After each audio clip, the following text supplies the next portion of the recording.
They are enraged, bitter, and apprehensive about the false narratives being spread by the state that I'm ineligible to run for office as President of the Republic of Kenya. This is a desperate and false propaganda by those terrified of my candidature. William Ruto knows Gachagua is a man to send him home. And those around him are terrified of my candidature. That is why we had this very, very embarrassing judgment yesterday of finding that my right to fair trial was violated, but then the impeachment cannot be lifted. This is a desperate and false propaganda by those terrified of my candidature.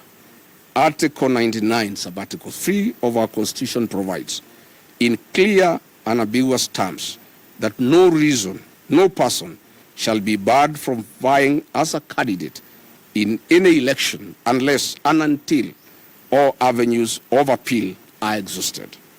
This erroneous judgment of the bench previously determined by the Court of Appeal have been unlawfully empaneled has taken nearly 2 years, and that was just the initial stage of the appellate process. I will be vindicated by the Court of Appeal, hopefully, once again, with a further protection at the Supreme Court still in my hand. I wish to confirm to my supporters across the country that I'm eligible to vie as a presidential candidate, and I'll be on the ballot on the 10th of August 2027, should the formula that will be agreed upon by the United Alternative Government favor me as a single presidential candidate. When I was hounded out of office in October 2024, I retreated to my village in Wamunyoro and held consultative engagements with the people of Kenya for 4 months, including men, women, millennials, Gen Zs, the clergy, lay Christians, professionals, business people, retired civil servants, and opinion leaders. And after exhaustive consultations for 4 months, talking to more than 15,000 people, I was instructed to form a political party, solidify Mount Kenya political base, and look for friends across the country. This I have successfully done. The mountain is united to a man, and we now have arguably the most popular political party in the country, DCP. My support base is consolidated in totality, and I have looked for friends across the country. My supporters have now instructed me urgently to embark on the implementation of our joint strategic stance from the Wamunyoro residents for a period of 45 days.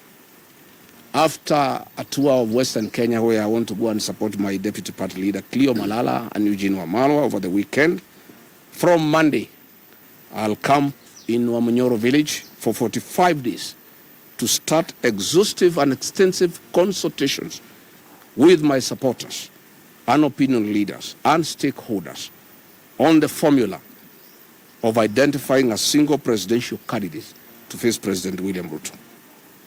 Following the High Court ruling, my 60-member caucus of elders and professionals, including the clergy and the youth who advise me on political, social, and economic issues on a daily basis, held a virtual meeting last night following the judgment that was reached by the 3 judges. And now they have instructed me as follows: that the work of political mobilization to remove President William Ruto from office is complete, and there is no need for further political mobilization. They have now tasked me to engage of what in their view is of utmost priority: the identification of a single presidential candidate to face President William Ruto. They have asked me to move to Wamunyoro and meet stakeholders, opinion leaders, and all the people who matter in our political formation to seek their mandate and authority to initiate negotiations with my core principles with a view of identifying a single presidential candidate. They have instructed me that having a single presidential candidate against President William Ruto is not negotiable and is the only way to liberate this country. And they have asked me to stick to that commitment. And I therefore want to assure the people of Kenya that regarding Gachagua, on instructions from his supporters, who are in millions, nearly 10 million people, who will lead from the front to identify a single presidential candidate to face President William Ruto. From our corner, we have two plans, Plan A and B, that we shall discuss with the stakeholders for 45 days. You will not see me anywhere in public rallies. I will be in Wamunyoro, doing very, very serious, extensive consultations, because this is critical for the country. It's extremely critical for the country.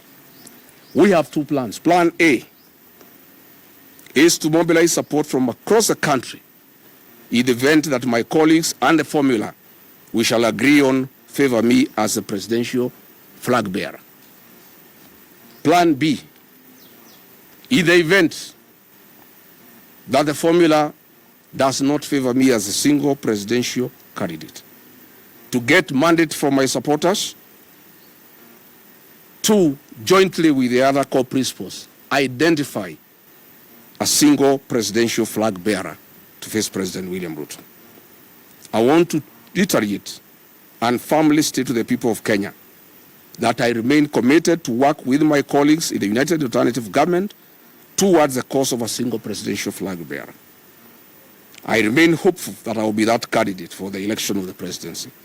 I have the capacity and the muscle, I have the infrastructure and the presidential experience, I have the necessary networks and great mobilization capacity, numbers behind me, and a very good strategy for the presidential campaign. However, if any of my other colleagues is agreed upon, I give a very firm commitment to the people of Kenya that I, regarding Gachagua, and 10 million supporters behind me, we shall rally behind the agreed candidate to a man, and I, regarding Gachagua, will lead the presidential campaign, and I will lead in the political mobilization that has never been seen in the history of independent Kenya to make William Ruto a one-term president and restore the Kenyan nation and save the Kenyan nation from corruption, conflict of interest, state capture, erosion of democracy, extrajudicial killings, wanton sale of public assets, and the embarrassment that our country has faced for meddling in our foreign policy. I want to say we must get back our nation. I want to say that Kenyans have lost far too much to be quantified, and we cannot lose more.